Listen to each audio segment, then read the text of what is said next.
بەڕێزان میوانانی عەزیز بەخێر بن سەرچاو لێرەدا بە ناوی حکوومەتی هەرێمی کوردستان گەرمترین پیرۆزبایی ئاراستەی خەڵک و شاری سلەیمانی بە تایبەت و کوردستان بەگشتیەکەین بۆ ئەم ڕۆژە خۆشە کە هەنگاوێکی ترە بۆ بەستنەوەی کوردستان و سلەیمانی بە جیهانەوە کە ئەمەش ئەمڕۆ نیشانەیەکی ترە کە سەرەڕای ئەو هەموو کێشانەی کە ڕوبەڕوو کوردستان بوونەتەوە کوردستان هەمیشە هەنگاو بەرەو پێشەوانێ کردنەوەی گوندی کارگۆ و دانانی بەردی بناغەی تەرمیناڵی نوێ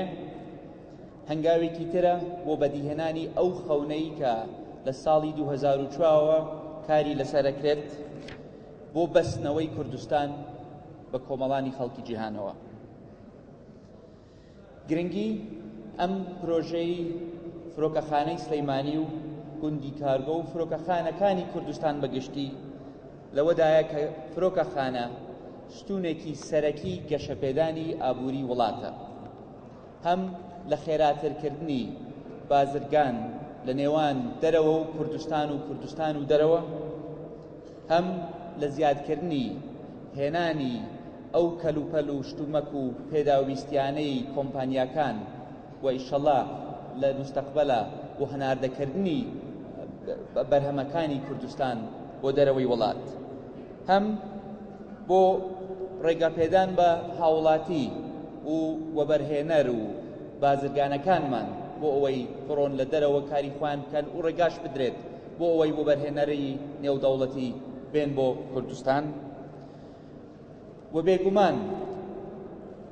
بواری فرۆکەخانەکانمان و فرۆکەوانی لە کوردستان چەند بەهێزتر بێ کەرتی گەشت و گوزاریش کە کەرتێکی سەرەکی کوردستانە و کە لە مستەقبەلە دڵنیام بەقەت سامانە سروشتیەکانی کوردستانمان گرنگیانە بێ بۆ ئابووری کوردستان ڕێگایەک بۆ ئەوەی گەشەی پێ بدرێت. لە هەمووی دڵخۆشتر بۆ بەندەتانەوەیە کە ئەم کارانەی کە ئەمڕۆ لێرە ئەبینە ئەبێتە هۆی دەرفەتی هەلی کار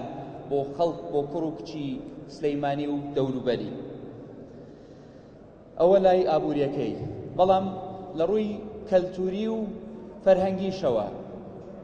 فرۆکەخانە دەوری خۆی هەیە، کاریگەری خۆی هەیە بۆ ناساندنی کەلتوری کوردستان بەدەرەوە و فێربوون لە کەلتوری دەرەوەش هێنانی بۆ کوردستان، بۆ پتەوکردنی بازنەی پەیوەندیەکانی نێوان کوردستان و دەرەوە، بۆ ناردنی قوتابی و خوێندکارەکانمان بۆ دەرەوە بۆ ئەوەی لە زانکۆکانی جیهانە فێر بن، و هاندانی ئاڵوگۆڕی ئەکەدەمی و توێژینەوە و زانکۆکان نوچمان. لە ڕووی سیاسیەوە فرۆکەخانەکانمان چەند باش بن، چەند بەهێزتر بن، پەیوەندیە دیپلۆماسیەکانیشمان ئەوەندە زیاترە بن، شاندی بیانی زیاتر ڕوبەڕوو سەردانی کوردستانەکەن، شاندەکانی خۆشمان ئاسانتر ئەتوانن بڕۆن سەردانی وڵاتانی ترکان. ئێمە هەمومان لە بیرمانە چەند عەزابمان خواردووە بەدەست ئەو سنوورانە پێشەوەی مەتاڕەکانمان هەبێت، چەندەها سەعات ئەگیراین لە سنووری باشماخە، لە سنووری ئیبراهیم خەلیلە، ئەمڕۆ بە ئازادی و ڕاستەوخۆ لە فرۆکەخانەکانی کوردستانەوە ڕاستەوخۆ ئەچینە وڵاتەکانی جیهانەوە. لە ڕووی سیاسیشەوە هاوکارێکە بۆ حکوومەتی هەرێمی کوردستان ئازادی خۆی هەبێ لە جێبەجێکردنی سیاسەتەکانی خۆی. لە ڕووی سەربازیەوە بینیومانە لەم فترەیە بینیومانە فرۆکەخانەکانی کوردستان بوونەتە چه هاوکارێک بۆ هێزە قارەمانەکانی کوردستان بەهێنانی ئەو چەک و هاوکاریە سەربازیانە بۆ هێزەکانمان کە بوونەتە مای دیفاعکردن لە هەرێمی کوردستان،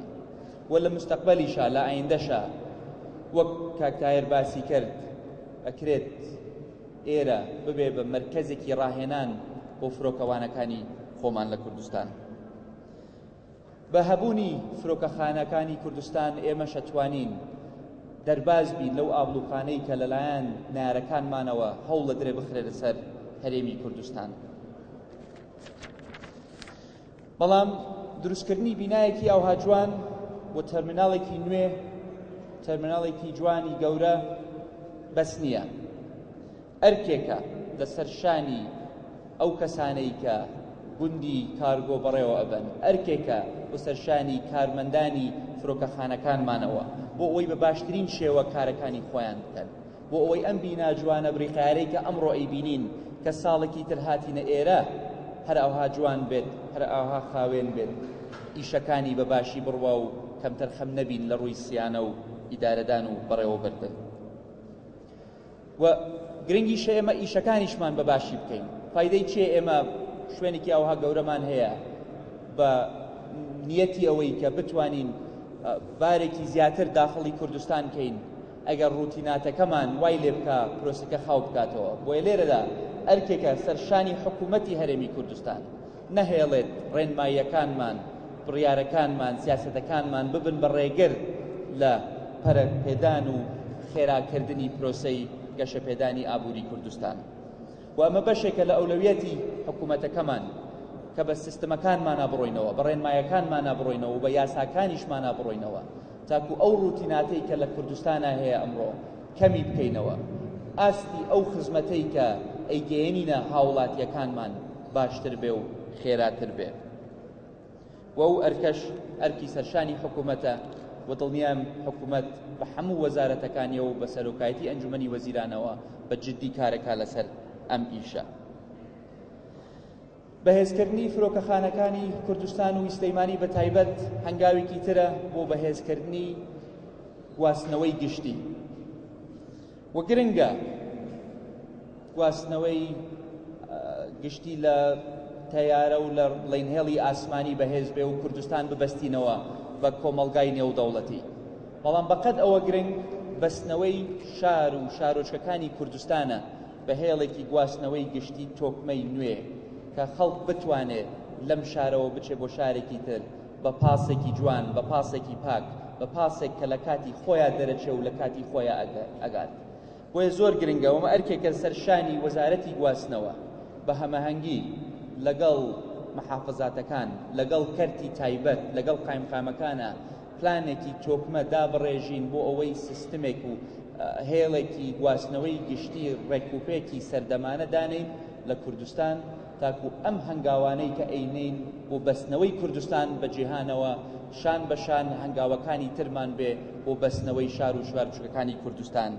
بەیەکەوە. ئەمەش بەقەد ئەوە گرنگە بۆ گەشەپێدانی ئابووری هەرێمی کوردستان.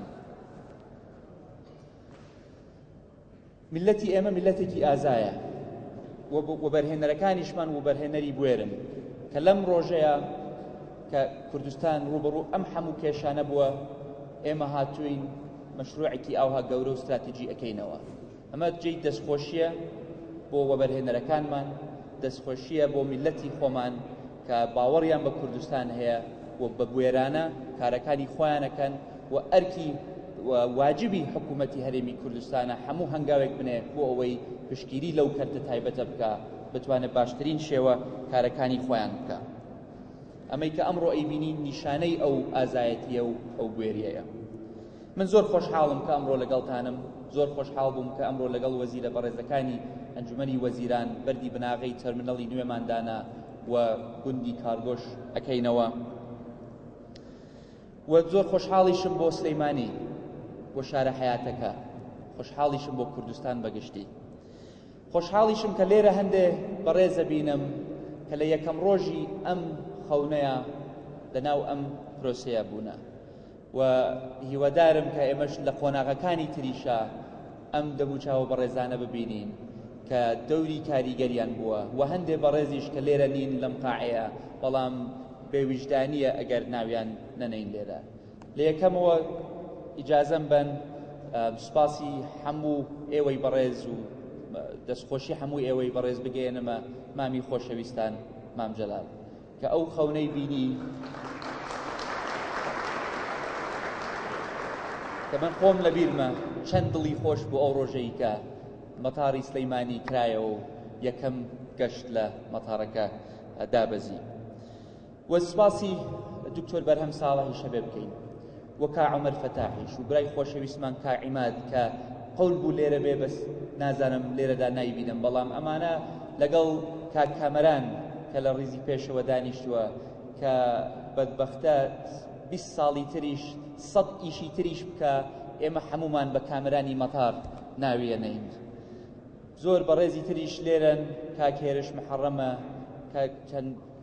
جەنابی مەحافظ خۆیەتی و بەڕێزەکانی تریش کە لە یەکەم ڕۆژەوە لەناو ئەم مەشروع بووە و ئەو بەڕێزانەی کە لە یەکەم ڕۆژەوە لێرە بوون و ئێستا شەشتا کارەکەن وەکو کاک تایەر و برادەران من لە بیرمە ئەو ڕۆژانەی کە ئەم مەتارە لە بینایەکی بچووکەوە دەستی پێکرد و شتێکی نوێ بوو بۆ کوردستان شتێکی نوێ بوو بۆ هەموو کارمەندەکان و شتێکیش بوو کە ئەمڕۆ ئەیبینم ئەو ئاستە پیشەیەی کە ئەیبینم جێی شانازیە جێی دەستخۆشیە بۆ هەموو لایەک لە کۆتاییان وێ بڵێم عاسمانی کوردستان لە مێژووی ئێمە هەمیشە بەکارهێنراوە بۆ عەزیەتدانی ملەتی ئێمە بۆ بۆمبارانکردنی ملەتی ئێمە بۆ کیمیابارانکردنی ملەتی ئێمە بۆ دەربەدەرکردنی ملەتەکەمان بەڵام خۆشبەختانە ئەمڕۆ عاسمانی کوردستان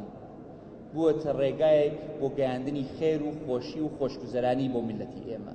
بۆ گەیاندنی هاوکاری ئینسانی بۆ ئەو ئاوارانەی کە ڕویان لە کوردستان کردووە بۆ گەیاندنی